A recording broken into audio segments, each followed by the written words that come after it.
नमस्कार, जोहार। आप देख रहे हैं झारखंड स्वतंत्र खबर।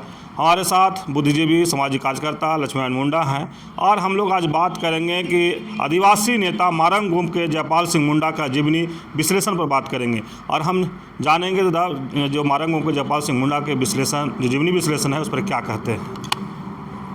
जोहार। जोहार। आदिवासी नेता शुरू से ही जो आदिवासियों के नेता रहे जयपाल सिंह मुंडा, उनका जीवनी पर हम लोग बात करेंगे, उस पर क्या आप कहेंगे। देखिए, मारंग गुम्प के जयपाल सिंह मुंडा, इनका जन्म खूंटी ज़िले में हुआ था और अत्यंत गरीब परिवार से थे, लेकिन अपने विलक्षण प्रतिभा अध्ययन के बदौलत एक बड़ा नाम कमाए और हॉकी में उस समय माने ब्रिटिश एम्पायर के समय में, ब्रिटिश काल में 1928 में हॉकी से ओलंपिक जीत कर लाए थे। ये उनकी कप्तानी में हुआ था। साथ ही उस समय में तो भारत का सर्वोच्च जो अधिकारी का पढ़ाई था ICS, उसको ही पास किए थे। लेकिन जब आदिवासियों का जो देश के अंदर में जो शोषण था, तकलीफ था अपने समाज को लेकर, वो व्यक्ति सामाजिक कार्यकर्ता के पुत्र, राजनीतिक कार्यकर्ता के पुत्र भी मन स्थापित हुए, उनका ध्यान खींचा और इस पर काम करने लगे। और देखिए, उस समय जब देश गुलाम था, ब्रिटिश शासन के अधीन था, उस समय देखिए वो आदिवासी महासभा 1938 को बनाया था। देश का स्वतंत्रता संग्राम में भी अपना भागीदारी निभाए और समाज में काम किए। लेकिन द्वितीय विश्व युद्ध होने के बाद, उसकी समाप्ति के बाद देखिएगा, देश में जो अंग्रेजी शासन को बाहर करने का, देश को आज़ाद करने लाई चली, उसमें योगदान दिए। और देखिए, वो महान हस्ती 1947 को देश आज़ाद हुआ। उसके बाद जो संविधान सभा बना, वहाँ वो माने इतने आदिवासी समुदाय से होकर के वहाँ वो गए और आदिवासियों का आवाज़ बुलंद किया। लेकिन बहुत सारे चीज़ों पर देखा जाए कि एक आदिवासी नेता को जयपाल सिंह मुंडा के साथ जो माने जिस तरह से देश का देशी शासक वर्ग या उस समय के जो नेताओं ने, नेता मतलब कांग्रेस नेताओं का बोलबाला था, उन लोगों ने जो स्थिति किया इसके साथ, माने ये एक अलग बहुत बड़ी दास्तान है। संविधान सभा में भी देखिएगा, वो आदिवासी का वकालत करते रहे। वो बार बार कहे कि हमको अनुसूचित जनजाति शब्द मंजूर नहीं, हम आदिवासी हैं तो आदिवासी हैं, हमको इंडिजिनस पीपुल्स आदिवासी ही माना जाए, उसी श्रेणी में रखा जाए। लेकिन उसका बात को इनकार कर दिया गया। और देखिएगा, देश आज़ाद हुआ 47 में, बीच में मैंने 1 जनवरी 48 को खरसवां माने आदिवासियों की जो ताकत में जो ये था, माने ताकत बढ़ रही थी जयपाल सिंह मुंडा के नेतृत्व में। देश में एकमात्र देश आज़ाद होने के मात्र 133 दिन के आसपास हुआ है और 1 जनवरी 1948 को खरसवां जनसंहार होता है। संविधान सभा बना, वहाँ भी रहे और हमेशा आदिवासियों का मांग को उठाते रहे। लेकिन ये सब बता रहे हैं कि उनके साथ तत्कालीन कांग्रेसी नेताओं ने, जब पंडित जवाहरलाल नेहरू से लेकर राजेंद्र प्रसाद तक और भी जितना जो कांग्रेस नेता लोग हमेशा उनके साथ मैंने ठीक व्यवहार नहीं किया। मैंने छल करते रहे। हाँ, इसमें छल करते रहे गए, मैंने राजनीति अलगाव में रखने का, इस सब करने का। मैंने एक आदिवासी को कौन बर्दाश्त करता है। और आज ये स्थिति है तो उस समय क्या स्थिति थी आप समझ सकते थे। और इस आदिवासियों को बढ़ती ताकतों को, एकजुटता को, जयपाल सिंह मुंडा के प्रभाव को कम करने के लिए, इसकी एकता को तोड़ने के लिए,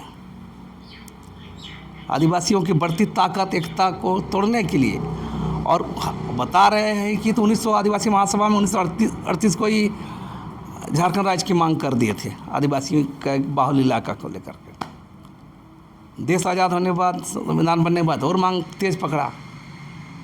और उस समय से इसके साथ छल किया गया है जयपाल सिंह मुंडा के। आप गौर कीजिए, मैंने आज बड़ा बड़ा बात कांग्रेस पार्टी के लोग करते हैं, तो बहुत बड़ी बड़ी बात करते हैं। मैंने बहुत बात आरएसएस पर, भाजपा पर आरोप लगाते हैं। बेशक आरएसएस भाजपा आदिवासियों के लिए हितैषी नहीं है, हम भी मानते हैं, तो लेकिन उस समय तो भाजपा भी मजबूत नहीं था। तो कांग्रेस पार्टी क्या नहीं की है। जयपाल सिंह मुंडा को प्रभाव कम करने के लिए, आदिवासियों की एकता तोड़ने के लिए क्या क्या नहीं खेल किया गया, हम बता रहे हैं आपको। मैंने आदिवासी एक नेता ठेवले उरांव को आगे करके सनातन आदिवासी महासभा बनाया गया था। आदिवासियों को तोड़ने के लिए, एकता को तोड़ने के लिए आदिम जाति सेवा मंडल बनाया गया था। आदिवासियों को तोड़ने के लिए आपका क्या बोलते हैं, आपका इसको बनाया गया, ये जूलियस तिग्गा को आगे कर दिया गया था उस समय के कांग्रेसी नेता को, ताकि फूट डाले। जयपाल सिंह को कमजोर कर बहुत जगह से घेरा गया। और बता रहे हैं आपको। और ये स्थिति ये है कि देखिए, जितने भी उस समय संगठन बनाया गया था, अखिल भारतीय आदिवासी महासभा जयपाल सिंह मुंडा कमजोर करने का नाम गिना दे रहे हैं। आदिवासी महासभा का तोड़ने के लिए सनातन आदिवासी महासभा, आपका आदिम जाति सेवा मंडल, और लोग तो कहते हैं आदिवासी विकास परिषद को भी उसी समय में लाया गया था, कार्तिक उरांव जी को आगे करके। तो ये किसने किया? आज आरएसएस ये कर रहा है, भाजपा वाले ये कर रहे हैं, हिंदूवाद ये चीज़ों को ला रहे हैं, थोप रहे हैं। तो ये इस ठेवले उरांव को आगे करके सनातन आदिवासी महासभा बना करके इस काम को तो कौन से लोगों ने किया था, हैं? आज सरनाई सही पर विवाद होता है। ये विवाद का जड़ भी कांग्रेस है ना। ये सारा चीज का जड़ भी कांग्रेस पार्टी ही रहा है। और बता रहे हैं, आदिवासियों के मामले में तो माने ये कांग्रेस पार्टी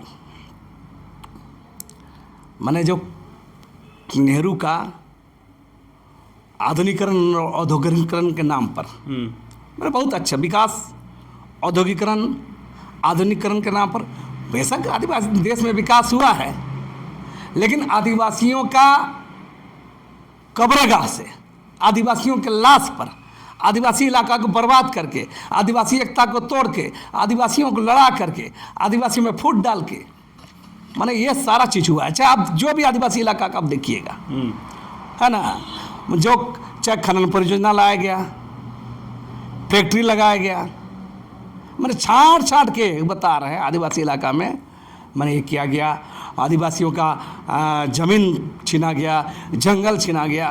तो ये शुरुआत उस समय से हुआ है और ये तमाम चीज़ों को, तमाम परियोजनाओं को ला करके आदिवासी इलाकों में थोप दिया गया। और वो बता रहे हैं ये स्थिति, ये पूरा खेल क्या था, ये सारा जो खेल किया जा रहा था नेहरू के द्वारा, कांग्रेस पार्टी के द्वारा, मैंने जयपाल सिंह मुंडा के प्रभाव को कम करने के लिए, झारखंड आंदोलन को कमज़ोर करने के लिए, आपका आदिवासी एकता को कमज़ोर करने के लिए, और आपको और अपना मैंने एजेंट की तरह अपने और आदिवासी नेताओं को इस्तेमाल करके कांग्रेस का विस्तार देने की कोशिश किया। और आज स्थिति है कि मैंने जो आज देखिए झारखंड आज का मांग बता रहा है, कब से मांग हो रहा है? 1938 से बताया कि जयपाल सिंह मुंडा मांग हो रहा है। हाँ। चलिए एक ब्रिटिश काल था, 1950 संविधान बना, उसके बाद अब नहीं मिला, उसके बाद भी 50 साल झेलना पड़ा और भी कांग्रेस के शासन में नहीं है।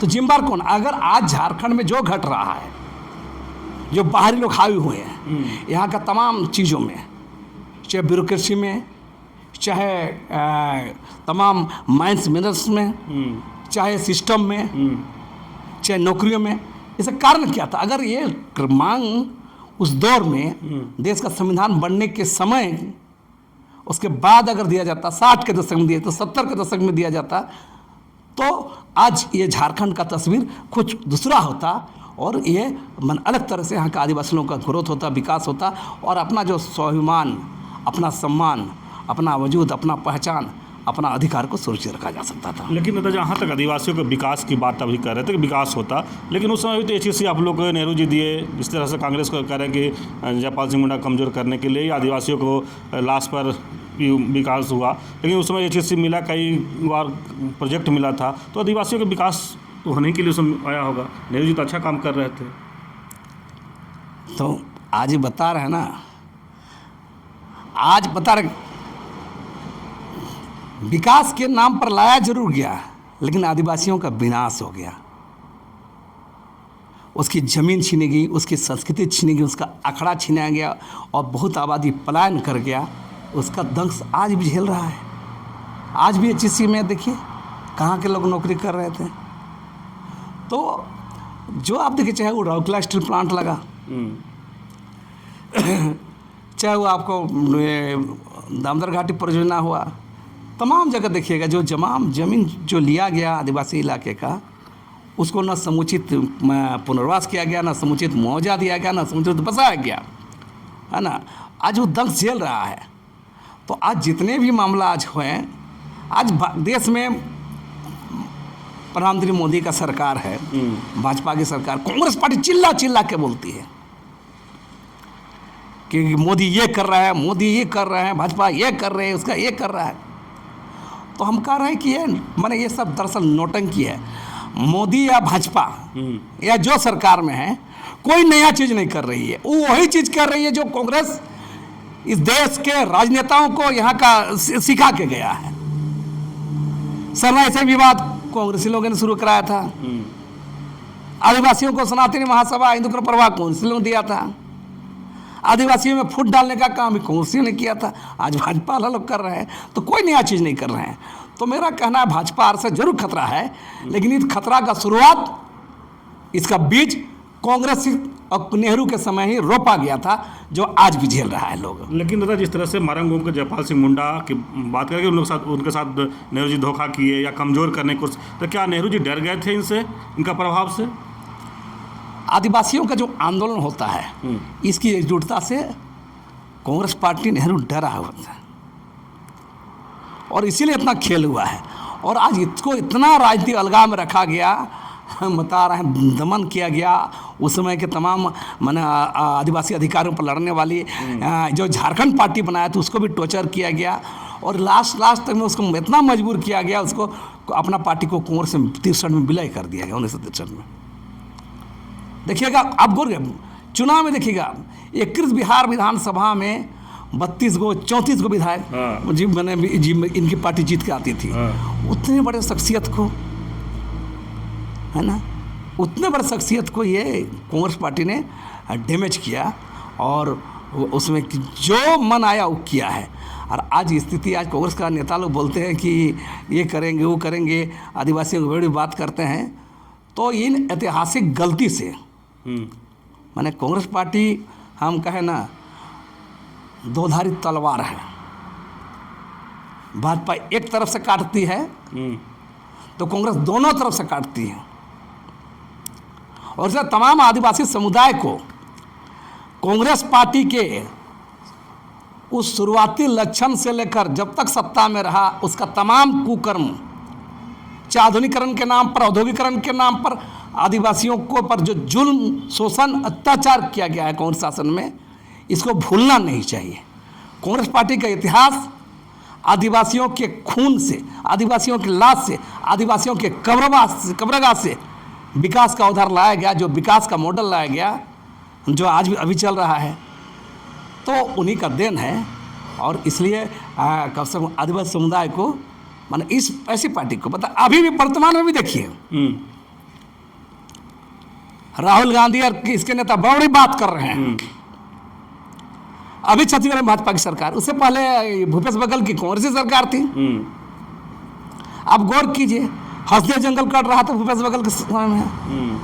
अभी तेलंगाना में देखिए कांग्रेस सरकार है, कांग्रेस सरकार है, वहाँ भी वहाँ पर जंगल उजाड़ा जा रहा है। वहाँ का राज्य सरकार बोल रहा है कि वन क्षेत्र नहीं है। अरे भाई, वन क्षेत्र हो या नहीं हो, सुप्रीम कोर्ट रोक दिया। अब वन क्षेत्र है या नहीं है, अभी तो खाली प्लॉट, बंजर जमीन में जंगल लगाने की बात हो रही है। तो ये सवाल है, इन लोग का दोहरा चरित्र है। हम बार बार कहते हैं कांग्रेस पार्टी दोधारी तलवार है, दोहरा चरित्र है। इस सत्ता में रहेगी दूसरा चरित्र दिखाती है, और सत्ता से बाहर होती है तो मैंने बड़ी बड़ी बातें करते हैं, आदिवासी हित की बात करेगी। राहुल गांधी कितना बड़ा राहुल गांधी तो बोलते हैं कि आदिवासी देश के मालिक हैं। मालिक है तो हम बोल रहे हैं कि नेहरू के समय से कांग्रेस पार्टी इतना बर्बाद क्यों किया? मालिक के साथ जुल्म कौन किया है? खरसवा नरसंहार से लेकर, मैंने नरसंहारों का इतिहास है। हम बोले हम कांग्रेस पार्टी का तमाम औद्योगिकरण, आधुनिकरण, विकास का मॉडल, आदिवासियों के लाश कब्रगाह से जो गुजरा है, उसका देन कांग्रेस पार्टी है। आज उसी का तमाम चीज़ों को अनुसरण भाजपा कर रही है। एक ट्रैक बन गया है, एक रोड मैप बन गया है कि जो भी विकास करना आदिवासियों के इलाका से करना है। और आज स्थिति जो देश के अंदर में है, इसका पूरा जिम्मेवार मैंने ही कांग्रेस है। हम बता रहे हैं, राष्ट्रीय 1952 में राष्ट्रीय वन नीति लाया, किसका जमीन छीना भाई? आदिवासी इलाके की जमीन को छीना गया। पहले जनगणना जो होता था, धार्मिक जनगणना जो होता था, आदिवासियों के लिए अलग कोड था। तो उसको कौन मैंने हटाया? कौन शासन हटाया था? 1871 से जो जनगणना शुरू हुई थी, हमेशा एक अदर कलम रहता था। इस अदर कलम को हटाया क्या? 51 में था, 61 में गायब हो गया। किसकी शासन थी? तो कांग्रेस के बारे में मेरा साफ साफ कहना है कि कांग्रेस पार्टी बोले ना है, आदिवासियों के जुर्मों का माने एक गठरी है। जितना कुकर्म कांग्रेस पार्टी किया है आदिवासियों के मामले में, उतना अभी तक कोई पार्टी नहीं की है। भाजपा भी अभी नहीं कर पाया है। भाजपा करेगी मान रहे हैं, खतरा है, लेकिन भाजपा भी नहीं की है अभी तक। इतना कुकर्म, जितना जुल्म, जितना शोषण, जितना कर्म हो सकता है आदिवासियों को बर्बाद करने में, उतना कांग्रेस पार्टी को, उतना कोई पार्टी अभी तक नहीं किया है। और ये कांग्रेस पार्टी हम कहेंगे आदिवासियों के मामले में पाप की गठरी लेके घूम रही है। और कांग्रेस जहाँ जहाँ जाएगी उसके पाप का गठरी को लोग, आदिवासी लोग याद करेगा ही। इसलिए मेरा कहना है, भाजपा के खिलाफ लड़िए, आरएसएस के खिलाफ लड़िए, लेकिन कांग्रेस जैसी पार्टी को भी आदिवासी इलाकों में सफाया करना चाहिए। कांग्रेस पार्टी आदिवासी मामले ईमानदार नहीं है। और ये देखा गया अभी झारखंड में, आप बता रहे हैं, यहाँ पर ही बता रहे हैं, इसके आदिवासी नेता लोग बड़ी बड़ी बात करते हैं, इसके विधायक लोग, है ना, कोई पैसा पर बोलेगा, कोई ट्राइब्स ऑफ प्लान पर बोलेगा। मैंने अजब नौटंकी है। पैसा कानून 1996 में बना, इसके नेता बोले 96 में यूपीए सरकार लाई थी, बोलता बयानबाजी करता है। बनाता कानून जरूर है, लेकिन लागू नहीं करता है। लागू क्यों नहीं किया भाई? 96 में बात लागू करने में कितना जिम्मेदार है? अब जब राज्य में सरकार है, 5 साल सरकार खत्म हो गया, सेकंड सरकार, इसके गठबंधन सरकार में, आप क्यों भाई, आप क्यों लागू होने देरी हो रहा है? पैसा पर इन लोग नौटंकी करेगा, मैंने उलियातू से राजभवन पैदल मार्च आएगा। क्या तमाशा है भाई? आपकी सरकार है, गठबंधन की सरकार है, हैं? आप क्यों मार्च कर रहे हैं? मार्च क्यों कर रहे हैं आप? जो नाटक कर रहे हैं, अब लगाइए कहाँ पर लागू कराइए पैसा। पैसा नियमली बनाने के लिए, बड़ा बड़ा बड़बोला नेता लोग बात करता है। आदिवासी नेता लोग सबको देखना होगा, समग्रता सोचना होगा, सबकी सामूहिक भागीदारी, पागल बनाता है इन लोग। किसकी भागीदारी होगी? पैसा एक्ट बनाना, नियमावली बनाना है, सरकार नियमावली बनाए, इम्प्लीमेंट करे, लेकिन उस पैसा एक्ट का मूल प्रावधान का नियमावली बनाना है। बाकी सब चीज़ में एक दिन में कानून ये बना लेते नियमावली। अब पैसा एक्ट के लिए 6 महीना, साल भर, 5 साल, माने ये दर ठग नेता लोग है। एगो नेता को देख रहे हैं, इसका विधायक ट्राइब्स सब प्लान पर बयानबाजी कर रहा है। एक नेता देखे हैं मैंने आंदोलन करने आता तो उतरता है। मतलब अफसोस लगता है इसका पार्टी का नेता लोग जाएगा सीओ घेरने में जनता के साथ, अंचलाधिकारी घेरने के लिए। पार्टी का सरकार का गठबंधन सरकार है, हैं? तो आप समझ सकते हैं, मैंने ये आदिवासी के नाम पर जितना नाटक करना है, लोग नाटक करेगा। अब गौर कीजिए ना, हम बता रहे हैं कि एक चीज़ पर, और कोई इन लोग आदिवासी हितैषी नहीं है। इन लोग आदिवासी को मोहरा बनाया, आदिवासी वोट बैंक है कांग्रेस पार्टी के लिए, और ये स्थिति कांग्रेस पार्टी कर रहा है। हम बोल रहे हैं कांग्रेस पार्टी आदिवासियों का पाप को गठरी लेके देश में घूम रही है। तो उस गठरी से मैंने उसको साफ और गठरी निकालना इतना आसान से नहीं निकलेगा। बोले ना, ये गंगा मैली वाला हो गया है। कांग्रेस मैली है आदिवासियों का खून से, आदिवासियों के दमन से, आदिवासियों का जुल्म से पूरा भर चुका है। तो इसलिए इस पूरे संदर्भ में हम तमाम लोगों से अपील करते हैं कि जहां भाजपा आरएसएस को हमारा निशाना है, तो कांग्रेस पार्टी को भी सफाई करना चाहिए। चलिए, अभी आप सुन रहे थे बुद्धिजीवी सामाजिक कार्यकर्ता लक्ष्मण मुंडा जी की बात। हम लोग जयपाल सिंह मुंडा के जीवनी पर बात शुरू किए थे, लेकिन जब जीवनी पर बात करते करते लगा कि जयपाल सिंह मुंडा के साथ धोखा कौन किया, उनके कमज़ोर करने की कोशिश जवाहरलाल नेहरू से शुरू किए लक्ष्मीदा, और अभी तक के नेताओं के बारे में पूरे बात को रखे और स्पष्ट कर रहे हैं कि जो कांग्रेस है आदिवासी हितैषी नहीं है। आज भी कह रहे हैं कि जब पेशा पर भी बात लाए तो कह रहे हैं जो आज के नेता जो हैं कांग्रेस का, वो कहीं ना कहीं उस पर भी ये करते हैं। कोई बिरसा भगवान के गाँव उलिहातू से पैदल मार्च करते हैं, लेकिन जब सत्ता में है तो उस पर बात बैठ के नहीं करते हैं कि लागू करें। जब 1996 में जब लागू हुआ था, कांग्रेस बोलती है कि हम पेशा एक्ट हम लाए, तो भाई उसको लागू क्यों नहीं किए, ये लगातार लक्ष्मीदा का सवाल है। तो कहने का मतलब यह है कि कांग्रेस को आज कहीं ना कहीं लक्ष्मीदा पूरा घेर दिए हैं, और ये कह रहे हैं कि आदिवासी हितैषी कांग्रेस नहीं है। तो इस तरह खबर को देखने के लिए आप झारखंड स्वतंत्र खबर जुड़े रहिए। जोहार, नमस्कार।